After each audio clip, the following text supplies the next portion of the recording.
एक बार की बात है कि सहजो भाई ने अपने गुरुदेव को आमंत्रित किया कि मेरी कुटिया में पधारो।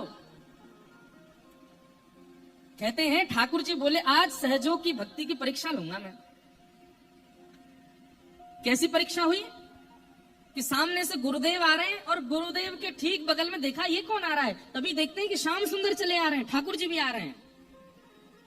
ठाकुर जी मानो देखना चाह रहे हैं, चल सहजो आज दिखा दे कौन को पहले पूजेगी, कौन को पहले वंदन करेगी, कौन को पहले उपकार करेगी। सहजो भाई यहाँ पर पुष्प थाल लेकर के खड़ी थी, गुलाब जल लेकर के खड़ी थी, हाथ में पंखा लेकर के खड़ी थी, भीतर आसन बिछा रखा था, गुरुदेव आमंत्रित थे।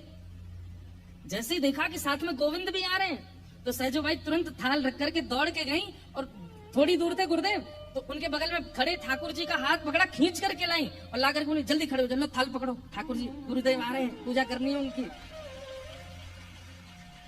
ठाकुर जी बोले सहजो भगवान हूं मैं, ये तन मैंने दिया, जिस तन का तू तू तू भाव रखती है, ये तन मैंने दिया तुझको, ये आत्मा मैंने दी, ये बुद्धि मैंने दी, ये नेत्र मैंने दिए।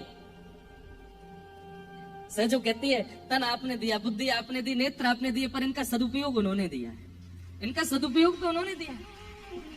अगर ये ना आए होते तो तन प्राप्त करके भोग भोगने के लिए कोई गलत नहीं था। तन तो आपने कितनों को दिया है, जीव आपने कितनों को दिया, आंख आपने कितनों को दी, कान तो सबको दिए, पर वो अपने समस्त अंगों से गलत क्रिया कर रहे हैं। इसलिए तन देने का अभिमान मत करो ठाकुर जी, चुपचाप खड़े रहो, गुरुदेव आ रहे हैं। ठाकुर जी स्तब्ध हो गए, सहजो भाई की भक्ति। ठाकुर जी बोले अंत तो गत्वा मेरे लिए ही तड़पेगी, मेरी प्राप्ति के लिए ही तड़पेगी। बोले तड़पूंगी क्यों?